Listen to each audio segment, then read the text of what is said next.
네, 오늘은 주님의 성품으로 충만하라라는 제목으로 말씀을 나누고자 합니다. 오늘날 사회에서 우리 상담은 아주 중요한 키워드가 되었습니다. 이를 통해서 많은 사람들이 마음의 무거운 짐을 가지고 살고 있으며 또한 긴장하고 경직되어 있는 이 사회를 또한 유추해 볼 수가 있습니다. 이러한 우리의 마음은 긴장감과 또 딱딱한 마음을 가진 이 사회는 우리가 유추해 보기를 마치 부싯돌과 같은 사회임을 보게 됩니다. 부싯돌은 부딪히면 늘 불꽃이 튀고 불을 켜게 되잖아요. 그래서 우리의 긴장되어 있고 또 딱딱한 마음은 마치 부싯돌과 같아서 그냥 스치기만 해도 우리가 생각지도 못한 불꽃이 튀고 그것 때문에 불화가 되고 또 다툼이 되는 것 같습니다. 그래서 옷깃만 스쳐도 또 다툼이 일어나고 신경전이 일어나는 이 사회 가운데 언제 폭발할지 모르는 위험이 우리 가운데 도사리고 있습니다. 이러한 것들이 부모와 자녀 사이에도 나타나고 부부 사이에서 나타나고 우리 사회 곳곳에서 경험하게 됩니다. 오늘 주님께서는 예수님으로 충만한 믿음의 사람들을 통하여서 이 땅에 이 딱딱하고 굳어있는 이 마음의 사회들 가운데서 우리가 나아가고 찾아가는 곳곳마다 하나님의 은혜의 단비가 있어서 우리의 마음이 굳은 마음에서 부드러운 마음으로 돌이켜지는 일에, 새롭게 되는 일에 하나님은 우리를 사용하고자 하시는 줄로 믿습니다. 먼저 우리의 마음에 은혜를 주시고 또 우리의 마음에 단비를 내려주셔서 우리 주님께서는 이 사회 모든 곳 가운데 하나님의 은혜가 흘러가기를 원하고 계십니다. 사랑하는 여러분, 예수로 충만한 사람은 생명을 보듬어가는 사람입니다. 예수로 충만한 사람은 그 은혜로 이 땅을 기경하는 사람이 되어야 될 줄로 믿습니다. 이 굳은 마음 가운데에 정말로 이 불화가 꽃피는, 이 불꽃 튀는 이 세상 가운데에서 여러분이 따뜻하고 배척하는 이 사회 가운데서 품어줄 수 있는, 포용할 수 있는 사회로 우리 예수의 사람들이 이 땅 곳곳에 나아갈 수 있기를 간절히 바랍니다. 오늘 베드로는 이러한 예수로 충만한 사람이 되려면 또한 그러한 사람들은 예수의 성품으로 가득하다라고 말하고 그 예수의 신성한 성품에, 주님의 그 신성한 성품에 참여하는 자들이 되어져서 세상으로 나아간다라고 말하고 있습니다. 오늘 베드로후서의 권면을 따라서 우리의 마음이 주님의 마음으로 또 주님의 성품으로 가득 차서 오늘 우리에게 주어진 사명을 잘 감당할 수 있기를 간절히 바라고 축복합니다. 첫 번째로 예수님의 평범한 일상 가운데서 위대한 신적인 능력을 찾아볼 수가 있습니다. 오늘 주님의 일상에서 나타나는, 주님의 공생에 나타나는 그 평범한 일상에 나타나는 하나님의 능력, 주님의 능력, 그 성품, 그 충만함을 바라보면서 우리의 일상과 평범한 일상 가운데서도 그 신성한 능력이 나타나기를 함께 소망했으면 좋겠습니다. 사람들의 마음이 돌처럼 굳어져 있고 날카로워질수록 역설적으로 사람의 그 종교심도 더군다나 더욱더 같이 커져가게 됩니다. 그래서 자신이 믿고 있는 그 신념에 더 몰두하게 되고 이단은 이러한 틈을 타서 더 많이 이 갈급한 사람들에게 찾아가서 사람들의 마음을 유혹하게 합니다. 그럴듯한 말로 그 거짓으로 유혹하게 되죠. 이러한 어려운 시대를 지켜보던 베드로는 성도들로 하여금 주 예수님께 주목하도록 하고 또 예수 그리스도의 그 신성한 성품에 참여하도록 오늘 우리에게 말씀을 전해주고 있습니다. 하나님의 능력이라며 기괴한 말을 쏟아놓는 이 거짓 교사들을 쫓아가지 말고 너희는 예수로 충만하라 라고 말하고 있습니다. 모든 성경은 우리 가운데 예수 그리스도를 바라보도록 하고 있습니다.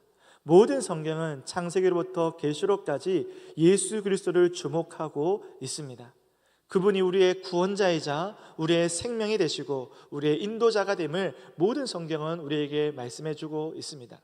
그러므로 우리는 말씀을 어느 곳을 찾더라 하더라도 하나님으로 충만해야 할 것, 예수 그리스도로 충만해야 될 것, 성령으로 충만해야 할 것을 우리는 알 수 있습니다. 특별히 베드로는 유혹이 많은 이 세상 가운데서 밋밋해 보이고 인상적이지 않는 예수 그리스도의 삶을 추앙하고 또 그 삶을 추구하는 삶으로 나아가도록 인도하고 있습니다. 예수님께서 행하신 특별한 기적들을 따라서 이러한 기적이 여기에 있습니다 말하는 사람들을 따라가지 말고 예수님의 그 일상을 주목하며 그 말씀을 그 예수 그리스도의 일상을 추앙하고 추구하는 삶을 살아갈 때에 하나님의 은혜와 능력을 경험하게 될 것이라고 말씀하고 있는 것이죠. 사랑하는 여러분, 예수님이 이 땅에 어떻게 찾아오셨습니까? 예수님께서 영웅처럼 멋지게 이 땅에 쾅 하고 나타나신 것이 아니었습니다. 마치 슈퍼맨이 우리 위험 가운데 찾아오시지 먼지를 날리시면서 내가 여기에 있다라고 나타나신 것이 아니라 마치 이 땅에 스며들듯이 하늘 보좌에서 이 땅으로 내려오셨습니다. 지극히 평범하게 요란하지 않고 마치 우리 새벽 이슬처럼 이 땅에 내려오셨습니다. 예수님께서는 지극히 평범한 우리와 같은 모습으로 찾아오셨고 우리와 똑같이 어머니의 태에서 똑같이 이 땅에 찾아오셨습니다. 지극히 평범한 누구라도 가까이 할 수 있고 지극히 평범한 누구라도 볼 수 있고 따를 수 있도록 우리들 사이로 들어오신 분이 예수 그리스도입니다. 예수님께서는 영웅으로 오셔서 위대한 사람들과 유능한 사람들과 유명한 사람들과 함께 하신 분이 아니라 우리의 삶 그 자리자리들마다 스며들듯이 찾아오신 분이 예수 그리스도라는 것이죠. 주님은 우리가 시선을 돌리는 곳을 바라보셨고 우리가 외면하는 사람들을 바라보시면서 그들의 친구가 되어주시고 그들의 구주가 되어주셨습니다. 평범하디 평범하게 찾아오신 예수님은 평범하디 평범한 우리의 친구가 되어주시고 우리의 구주가 되어주셨습니다. 지극히 평범한 우리가 유혹을 받는 것처럼 똑같이 유혹을 받으시되 모든 죄와 싸워서 승리하시고 평범한 우리가 하나님 앞에 올려드려야 될 그 모든 순종을 주님께서는 우리들 곁에서 우리와 똑같은 모습으로 우리와 똑같은 평범함을 가지고 계심에도 불구하고 주님은 우리가 마땅히 올려야 될 그 순종을 올려드렸습니다. 그래서 예수님의 일생은 너무나도 아름답고 우리가 따라야 하고 추구해야 될 주님의 복된 삶인 줄로 믿습니다. 평범한 우리처럼 오신 예수님께서는 평범한 우리가 모두가 할 수 있다라고 말씀하고 있는 것입니다. 예수님은 누구도 신경 쓰지 않는 그 죄를 지적하시면서 유혹과 미움과 분냄과 악독과 불의와 탐욕과 썩어질 정욕을 당연한 듯이 두고 살아가는 우리들 가운데서 그것이 당연하지 않다라고 말씀하시고 당연하지 않음을 그것을 배척해야 됨을 그것과 싸워서 이겨야 함을 몸으로 보여주셨습니다. 사랑하는 여러분, 오늘 우리가 평범한 일상 가운데서 너무나도 당연하게 그 썩어질 정욕을 따르고 있는 우리 가운데 예수님께서는 평범한 우리 가운데 찾아오셔서 그것이 아니라고 말씀하고 있는 것입니다. 우리가 다시 거룩한 그 순종으로 나아갈 수 있는 모범이 되어 주셨습니다. 모든 순간이 순종의 본이 되어 주셨고 죄와 싸워서 승리함을 보여주시면서 끝내 그 모든 것을 십자가에서 증명해 내셨습니다. 우리의 모든 죄악을 담당하시면서 그 순결한 인생이 그 순결한 삶이 죄 없으신 예수님께서 우리의 죄를 담당하셔서 십자가에서 죽으심으로 너희가 죄에서 승리할 수 있음을 말씀해 주시고 보여주셨습니다. 여러분은 십자가를 믿으십니까? 여러분은 십자가를 바라보십니까? 여기에 능력이 있음을 고백하십니까? 그렇다면 이 십자가의 능력을 따라 오늘 썩어질 정욕을 따라가는 인생이 아니라 미움과 다툼과 시기와 분쟁과 불의를 따르는 삶이 아니라 오늘 주님께서 우리 가운데 몸소 보여주셨던 것처럼 평범한 인생들 사이에 들어오셔서 보여주셨던 것처럼 그 아름다운 순종과 불의와 싸우는 것들과 죄를 미워하는 것과 죄와 싸워서 승리하는 저와 여러분 되기를 주님의 이름으로 축복합니다. 여러분, 영생의 복음은 경건과 나뉘어지지 않습니다. 영생의 복음이 있고 또 다른 거룩한 경건이 또 따로 있는 것이 아니라 영생의 복음이 우리 가운데 주어졌다면, 우리가 십자가의 그 복음을 믿는다면 우리는 또한 그 영생의 복음을 따라서 경건의 능력으로 나아가야 될 줄로 믿습니다. 십자가를 우리 가운데 내어주신 예수 그리스도께서는 십자가는 십자가대로 두시고 경건은 경건대로 따로 주신 것이 아니라, 경건한 삶의 모양을 우리 가운데 보여주신 예수님께서 그 십자가를 지셨다는 것입니다. 아무렇게나 계시다가 갑자기 등장하셔서 내가 너를 구원하겠다라고 나타나신 주님이 아니라, 우리와 똑같은 모습으로 태어나신 주님께서는 그 모든 자리에서 순종과 경건의 능력을 우리 가운데 보여주시고 십자가의 능력을 주셨습니다. 사랑하는 여러분, 그러므로 우리가 이 십자가의 능력을 붙잡고 살아가는 주님의 백성이라면, 하나님의 자녀들이라면, 이전에는 그 율법의 최소한의 요구를 이루어가며 그것도 전전긍긍하며 살아갔던 우리의 모습이었다면, 이제는 율법의 최대의 요구까지도 능히 감당해낼 수 있는 그 경건의 능력으로 하나님을 찬양하고 이 땅 가운데 사명자로 살아가는 저와 여러분 되기를 주님의 이름으로 축복합니다. 십자가를 믿는, 영생의 복음을 믿는, 예수 그리스도의 그 구주 되심을 믿고 살아가는 모든 자들 가운데에 예수님께서는 홀로 내버려 두지 않고 내가 너와 함께하리라 약속해 주셨습니다. 예수님이 우리와 함께 하신다는 것이 예수님이 우리 가운데 충만케 임재하여 주신다는 것이고, 예수로 충만한 삶을 살아갈 수 있도록 도와주신다는 약속인 줄로 믿습니다. 이 약속이 우리 가운데 있기에 우리는 예수님을 따라서 예수님의 그 성품으로, 주님의 성품으로 살아갈 수 있는 줄로 믿습니다. 새로운 우리 가운데 도전이 아니라 처음부터 십자가의 은혜가 우리 가운데 사무치게 다가올 때부터 주님의 성품을 따라가는 것이 우리의 사명이 된 줄로 믿습니다. 여러분, 그러므로 우리는 더 이상 우리 가운데 너무 가까이 있고 너무나 허용적이었던 죄에 대해서 여전히 관대하게 있을 수가 없습니다. 십자가의 은혜가 우리 가운데 찾아왔는데 어떻게 여전히 죄에 대해서 관대하게 살아갈 수가 있겠습니까? 우리는 죄에 대해서 민감해져야 됩니다. 주님, 먹고 살기도 바쁜데 더 이상 우리가 무엇을 더 할 수 있겠습니까? 라고 말하는 것이 아닙니다. 쾌쾌한 일로, 시대에 뒤처진 일로 더 이상 죄와 싸워서 이기는 일에 대해서 그러한 것들은 나중에 여유 있으면 내가 좀 더 마음을 다해서 내가 더 민감하게 살아가겠습니다라고 뒤로 미뤄둘 일이 아닙니다. 우리가 가장 먼저 성도로서 살아갈 때 해야 될, 예수로 충만한 인생을 살아갈 때 가장 첫 번째로 해야 될 것이 관대하였던 죄에 대해서 관대하였던 우리의 삶의 태도가 바뀌는 것입니다. 예수님께서 그렇게 하셨기 때문입니다. 오늘 그렇게 할 때 하나님께서 우리를 향한 그 거룩의 요구를 우리가 감당할 수 있는 줄로 믿습니다. 두 번째로, 우리 주님의 신성한 성품은 학습되는 훈련의 열매입니다.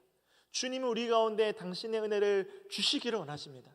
함께하기를 원하시고 주님의 성품을 주시기를 원하시고 예수 그리스도로 충만하기를 원하십니다. 평범한 그 우리의 삶으로 찾아오신 예수님께서는 우리 가운데 모든 것을 내어주시기를 원하셨고 또 그렇게 하셨습니다. 여러분, 그 신성한 성품을 어떻게 받습니까? 오늘 성경이 말하기는 우리가 훈련을 통해서 맺을 수 있는 열매다라고 말씀하고 있습니다. 우리 베드로서 1장 5절로부터 7절까지의 말씀을 다시 한 번 더 봉독하겠습니다. 5절로 7절입니다. 함께 봉독합니다. 그러므로 너희가 더욱 힘써 너희 믿음의 덕의 지식을, 지식의 절제를, 절제의 인내를, 인내의 경건을, 경건의 형제 우애를, 형제 우애의 사랑을 더하라. 아멘. 예수님의 신성한 성품, 그의 능력에 실제적으로 참여하는 방법에 대해서 베드로는 말하고 있습니다. 그에 대해서 말할 때에 믿음을 받은 자들에게 오늘 말하고 있는데, 믿음을 받은 자, 참 중요한 말씀입니다.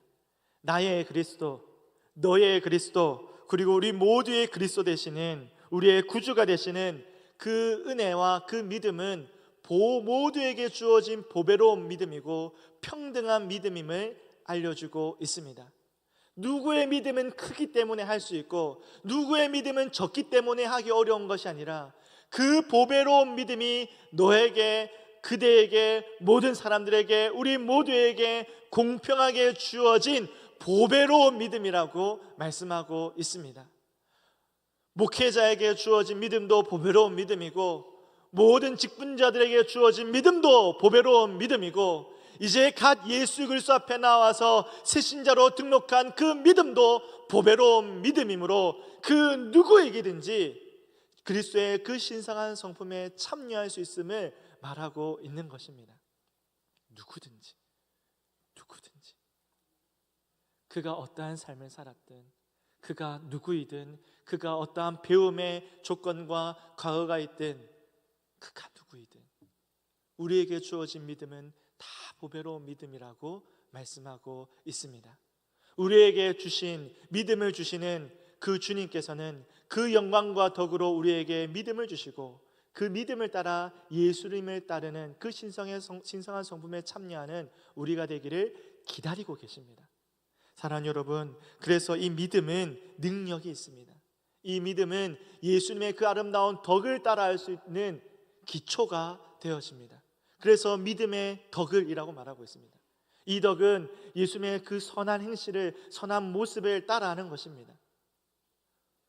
우리의 일상에 찾아오셨던 예수님을, 그 예수님의 그 하루하루를 따라할 수 있는 그 아름다운 삶의 선행이 있는 것입니다. 이 덕은 믿음의 증명이고 믿음의 실천이고 보이지 않는 믿음이 가시적으로 보이게 되는 것이 바로 덕이 되는 것입니다. 여러분, 그런데 이 덕은 어떻게 할 수 있습니까? 그냥 열심히 하면 다 되는 것입니까? 열정만 있으면 다 될까요? 그렇지 않습니다. 오늘 그리스도라는 지식으로 말미암아 우리의 덕이 더욱더 아름다워지고 빚어지고 빛나게 된다라고 말하고 있습니다. 오늘 그리스도의 신성한 성품에 참여하여 그 보배로운 믿음을 가지고 그 보배로운 믿음이 드러나는 아름다운 덕이 나타나기 위하여서는 우리가 예수를 알아야 된다는 것입니다. 다른 것이 아니라 예수님을 알아야 된다는 거예요. 그러면 그 예수님을 알아갈 때마다 알아가는 한 장면 한 장면 예수님의 그 한 모습 한 모습이 우리가 따라하게 될 줄로 믿습니다. 그럴 때마다 우리 가운데 그 그리스도라는 지식을 통하여서 배워가고 훈련할 때마다 쉽지 않지만, 나의 본성과 반대되지만 훈련할 때마다 우리에게는 절제가 필요합니다. 왜? 우리의 본성과 다르기 때문이에요. 우리의 기질과 다르기 때문입니다. 내가 이때까지 쌓아왔던, 내가 이때까지 구성되어졌던 나의 성격과 다르기 때문에 어렵습니다. 그럴 때마다 주님은 우리 가운데 절제해야 된다라고 말하고 있습니다. 우리의 성질과 우리의 마음과 우리의 기질 가운데서 주님을 따라하는 것 가운데에 우리가 참고 인내하며 나아가기를 요청하고 계십니다. 이 믿음의 성장 가운데에, 우리의 거룩한 경건의 믿음의 길 가운데에 우리가 힘써 나아갈 수 있기를 간절히 바라고 축복합니다. 그래서 인내가 필요하다라고 말합니다. 그래도 오늘 실패하고 오늘 잘 안 되고 오늘 어렵다 할지라도 너는 절제하고 인내하며 이 경건을 이루어가라고 말씀하고 있습니다. 오늘 이 아름다운 믿음의 훈련을 함께 나아갈 수 있기를 주님의 이름으로 축복합니다. 이때마다 우리에게 필요한 것은 딱 한 가지가 필요합니다. 하나님, 그래도 주님이 옳습니다. 그래도 주님이 옳습니다. 그래도 주님이 옳고 주님이 선하십니다. 이 믿음을 잃어버리지 않는다면 우리는 이 인내와 절제 가운데 끝내 승리를 거두게 될 줄로 믿습니다. 이 모든 결실이 경건이라고 성경은 우리 가운데 말씀하고 있습니다. 이 경건은 나 개인적으로도 유익하겠지만 이 경건은 우리 모두에게 유익한 것입니다. 이 경건은 소극적이지 않고 역동적이고 또 공동체적입니다. 그래서 경건은 어느 자리에서나 홀로 있을 때에도 빛나게 되고 나를 지키며 죄에서 나를 지키는 빛난 훈련이 되어지고, 또한 죄에 덕지덕지 붙어서 살아가는 이 사회 가운데도, 이 긴장되고 굳어져 있는 이 사회 가운데서도 이 경건의 능력을 가진 한 그리스도인 때문에 주님의 빛을 보게 되어지는 것이고, 주님의 온유함을 경험하게 되는 것이고, 주님의 성품을 따라 살아가는 우리들 때문에 주님의 그 긍휼과 자비와 사랑을 경험하게 되므로 이 경건은 공동체를 살리는 능력이 되어지고, 공동체의 빛을 발하게 되고 어둠을 밝히는 능력이 되는 줄로 믿습니다. 오늘 이 경건을 가지고 왜곡된 세상 가운데 균형을 잡아가는 우리 모두가 되기를 바랍니다. 균형을 잃어버렸던 우리의 가정이 이 경건의 능력으로 말미암아 하나님의 사랑으로 균형을 찾아가는 믿음의 가정 되기를 주님의 이름으로 축복합니다. 그래서 끝까지 인내한 이 아름다운 경건은 형제 우애와 이웃 사랑 가운데 조건 없이 차별하지 않는 하나님의 사랑을 드러내므로 참으로 복되다라고 말씀을 맺고 있는 것입니다. 사랑하는 여러분, 오늘 하나님의 기적이 일어날 때에, 하나님의 사랑을 완성하는 일 가운데에 얼마나 더 많은 기적이 필요합니까? 그렇지 않습니다. 얼마나 더 많은 돈이 필요합니까? 그렇지 않습니다.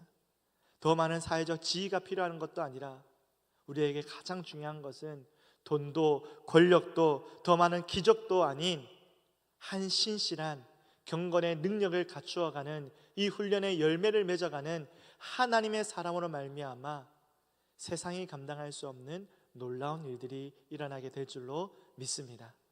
오늘 예수로 충만한 한 성도로 말미암아, 주님의 성품으로 충만한 한 성도로 말미암아 우리 사랑하는 부전교회가 굳세게 이 어두운 사회를, 이 부산 땅을 밝혀나갈 수 있기를 주님의 이름으로 축복합니다. 그러려면 우리 모두가 하늘나라 시민이 되기를 날마다 잊지 말고 살아가야 될 줄로 믿습니다. 여러분, 우리의 관심이 참 많지 않습니까? 그런데 우리가 잊지 말아야 됩니다. 이 경건의 능력 끝에 우리가 거할 곳이 어디냐? 하나님의 나라라는 거예요. 천국입니다. 여러분, 천국을 사모하며 살아가십니까? 예수로 충만한 우리가 끝내 구하고 바라보고 기대하고 소망하고 우리를 설레게 하는 것이 이 땅의 어떠한 물질도 아니고 나의 건강함도 아니라 나의 자녀들의 잘됨도 아니라, 그러면 좋겠죠. 그런데 그러한 더하여지는 것보다도 우리가 잃지 않고 늘 주목하며 살아가야 될 것은 천국이 되어야 될 줄로 믿습니다.